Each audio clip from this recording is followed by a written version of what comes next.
15 اگست 2021 کو طالبان نے افغانستان پر قبضہ کیا تھا۔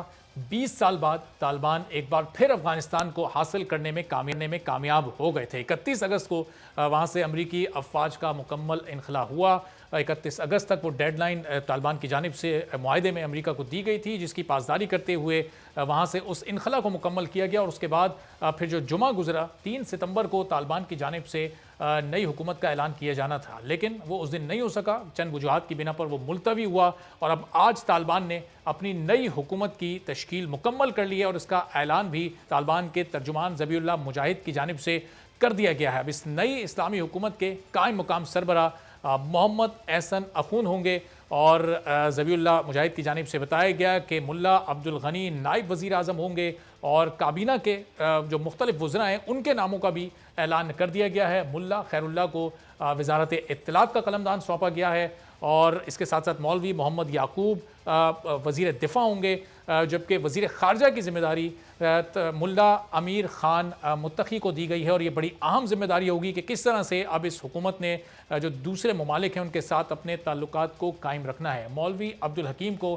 عدالتی امور کی وزارت سونپی گئی ہے، جبکہ مولوی عباس استانکزئی کو وزارت خارجہ کا قلمدان دیا گیا ہے، اور اس کے ساتھ ساتھ شیخ اللہ منیر کو وزارت تعلیم سونپی گئی ہے، اور جو قاری دین محمد ہیں ان کو وزارت خزانہ کا قلمدان دیا گیا ہے۔ اور یہ بھی وزارت بڑی امپورٹنٹ ہوگی، کیونکہ طالبان کو اس وقت معاشی طور پر بہت مشکلات کا سامنا ہے، اور مختلف ممالک کے ساتھ وہ اپنے معاشی تعلقات کو قائم رکھنا چاہتے ہیں۔ اس وقت خاص طور پر چائنا اور رشیا کی طرف وہ دیکھ رہے ہیں کہ اکانومی کو مستحکم کرنے میں وہ طالبان کی مدد کریں۔ تو محمد یعقوب مجاہد عبوری وزیر دفاع ہوں گے۔ طالبان اپنے دفاع کو اب کس طرح سے مستقبل میں مضبوط بناتے ہیں، اس کی ذمہ داری ان کو دی گئی ہے، اور ملا فضل اخوند افغانستان کے چیف آف آرمی اسٹاف مقرر کیے گئے ہیں، جبکہ عبدالحق وثیق کو این ڈی ایس کا سربراہ بنا دیا گیا ہے۔ اور طالبان ترجمان کی جانب سے بتایا گیا ہے کہ کوشش ہے کہ نئی حکومت میں افغان عوام کے مسائل کو حل کریں، نہ کسی ملک میں مداخلت کریں گے اور نہ ہی کسی کو اپنے ملک میں مداخلت کی اجازت دیں گے۔ یہ واضح اعلان ترجمان طالبان کی جانب سے کر دیا گیا ہے۔ پنشیر کے مسئلے کو پہلے مذاکرات کے ذریعے حل کرنے کی کوشش کی ذبیح اللہ مجاہد نے، اس پوری صورتحال کو اب واضح کر دیا ہے۔ تو اب یہ تبدیلی افغانستان میں آ چکی ہے، وہاں ایک نئی حکومت کا قیام اب ہو چکا ہے۔ اب اس حکومت کے جو چیلنجز ہیں کس طرح سے یہ ان کو پورا کرتا ہے، کس طرح سے افغانستان ایک مستحکم اسٹیٹ بنتا ہے، اس بارے میں آنے والے دنوں میں بھی بات ہوتی رہے گی، اور ایک تبدیلی مستقل بنیادوں پر پاکستان میں بھی آتی رہتی ہے۔ 3 سال پہلے پاکستان تحریک انصاف کی حکومت بنی، اور اس کے بعد سے ہم دیکھتے ہیں کہ بڑے بڑے آفیسرز کو کسی بھی وقت یہاں پر تبدیل کر دیا جاتا ہے۔ پنجاب کی اگر سے بات کریں تو یہاں پر 3 سال میں 7 آئی جیز کو تبدیل کیا گیا، اور ابھی یہ تازہ تبدیلی آج ہی ہوئی ہے۔ راؤ سردار کو اب نیا آئی جی پنجاب لگا دیا گیا ہے۔ پنجاب میں آئی جی کی پوسٹ پر صرف 3 سالوں میں یہ 7ویں تبدیلی ہوگی۔ تحریک انصاف کے دور اقتدار میں اب تک 6 آئی جی پنجاب تبدیل کیے جا چکے ہیں۔ اس سے پہلے شعیب دستگیر کو سی سی پی او لاہور سے اختلافات کے بعد عہدے سے ہٹا کر انعام غنی کو نیا آئی جی پولیس لگایا گیا تھا، لیکن ایسا نہیں کہ ان 3 سالوں میں صرف آئی جی پنجاب کی تبدیلیاں کی جا رہی ہیں۔ چیف سیکرٹری پنجاب کے عہدے پر بھی ان 3 سالوں میں 5 بار تبدیلیاں کی جا چکی ہیں۔ انعام غنی کو ٹھیک 1 سال پہلے 9 ستمبر 2020 کو آئی جی پنجاب کا عہدہ دیا گیا تھا، اور انعام غنی ہی وہ واحد آئی جی پنجاب ہیں جو تحریک انصاف کی حکومت میں اب تک سب سے زیادہ عرصہ آئی جی رہے ہیں۔ اگست 2018 میں جب یہ حکومت آئی، اس کا قیام ہوا، اس کے بعد ڈاکٹر کلیم امام کی تعیناتی اور پھر ان کی تبدیلی سے شروع ہونے والی یہ لہر محمد طاہر تک پہنچی، پھر امجد جاوید سلیمی، پھر عارف نواز خان اور شعیب دستگیر سے ہوتی ہوئی بالآخر انعام غنی تک یہ پہنچی ہے۔ انعام غنی سے پہلے شعیب دستگیر 9 ماہ تک پنجاب پولیس کے سربراہ کے عہدے پر تعینات رہے، لیکن پھر ایک افسر کی تعیناتی کا تنازع ان کی رخصتی کی ممکنہ وجہ بن گیا تھا۔ اب شعیب دستگیر سے پہلے عارف نواز خان 7 مہینے آئی جی پنجاب رہے، اور ان سے پہلے امجد جاوید سلیمی کے پاس 6 مہینے تک آئی جی کا عہدہ رہا۔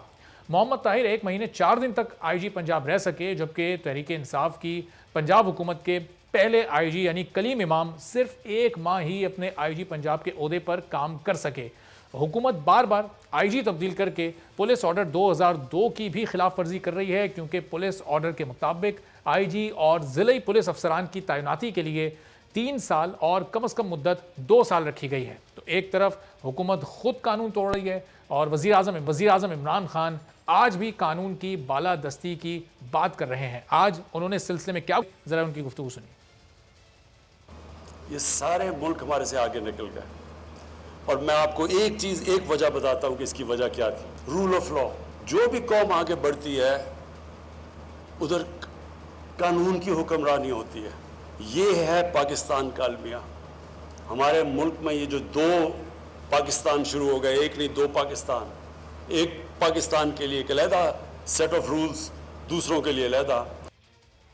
تو وزیر اعظم عمران خان جو ماضی میں اداروں کی تباہی کا ذمہ دار بار بار سربراہوں کو تبدیل کرنا بتاتے تھے، تو پھر پنجاب کی بیوروکریسی میں تبدیلی اور تباہی کا ذمہ دار اب وہ کس کو ٹھہرائیں گے؟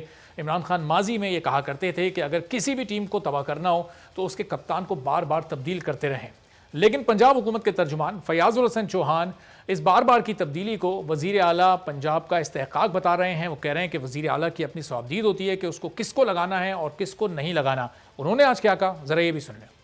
اور قانون یہ کہتا ہے کہ آئی جی اور چیف سیکرٹری وہ وزیر اعلیٰ پنجاب یا وزیر اعلیٰ کوئی بھی صوبے کا وہ ریکمینڈ کرے گا، اور پرائم منسٹر کا جناب یہ پروگیٹو ہے کہ وہ وہاں پہ ڈپیوٹ کریں گے.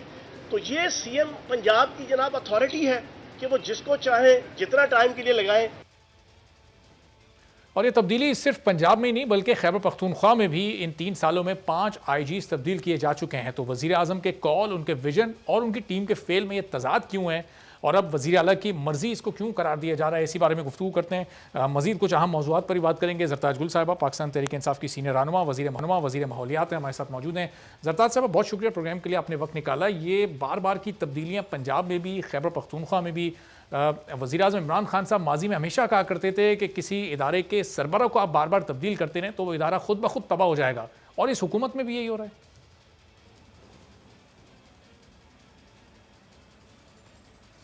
Thank you Arbab, thank you for inviting me.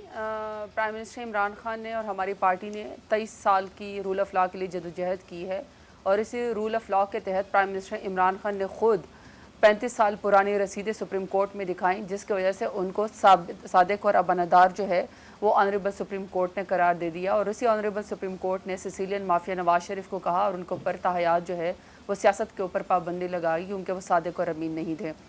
جہاں تک ہمارے اداروں کے سربراہان کی بات ہے، یہ بالکل پرائم منسٹر صاحب کا اور جو الیکٹڈ وہ ہیں سی ایم صاحب ہیں، یہ ان کا پروگیٹو ہے. وہ اپنی ٹیم کو بدلنا چاہے، شفل کرنا چاہے، ری شفل کرنا چاہے، ادارے مضبوط ہونے چاہیے. پرائم منسٹر صاحب نے ہمیشہ ماضی میں بھی یہ کہا ہے، یہ نہیں کہا کہ سربراہ تبدیل کرنے سے، یہ کہا ہے کہ جب آپ اپنی مرضی کے فیصلے کروائیں اور آپ اپنے جو پبلک آفس ہولڈر ہیں وہ اس کو دھاندلی کے لیے، کرپشن کے لیے اور انفلوئنس کرنے کے لیے استعمال کرے، یہ رولز کے اگینسٹ ہے. باقی جو الیکٹڈ حکومت ہوتی ہے، جو پولیٹیکل حکومت ہوتی ہے، اس نے ویژن دینا ہوتا ہے، اس نے پالیسیز دینی ہوتی ہیں. امپلیمنٹیشن اداروں کا کام ہے، ادارے مضبوط ہونے چاہیے. اور میں سمجھتی ہوں کہ پرائم منسٹر عمران خان کا ان کی حکومت کا ریکارڈ ہے. 3 سال میں آپ ہمیں کوئی بتا دیں کہ ہم نے کسی کے اوپر انکوائری زبردستی بٹھائی ہوئی ہو، ہم نے کسی آنریبل جج صاحب کو فون کیا ہو، ہم نے کسی کو ملائن کرنے کی کوشش کی ہو، ہم نے کسی کو انفلوئنس کرنے کی کوشش کی ہو. جہاں تک پنجاب پولیس کی بات ہے، کارکردگی کے اوپر ہمیں دیکھنا چاہیے کہ کیا پنجاب پولیس میں عابد باکسر کی طرح 350 افراد کو ایکسٹرا جوڈیشل کلنگ کرنے والا، اور جو وہ خود کہے کہ میں نے خادم اعلیٰ جو ہے شہباز شریف کے اماں پر کیا، یا پھر راؤ انوار جیسے جو کہ یہ میرے اپنے بچے ہیں جو انہوں نے ایکسٹرا جوڈیشل کلنگ کی سندھ کے اندر. سبسکرائب کریں اور بیل دبائیں تاکہ کوئی خبر رہ نہ جائے.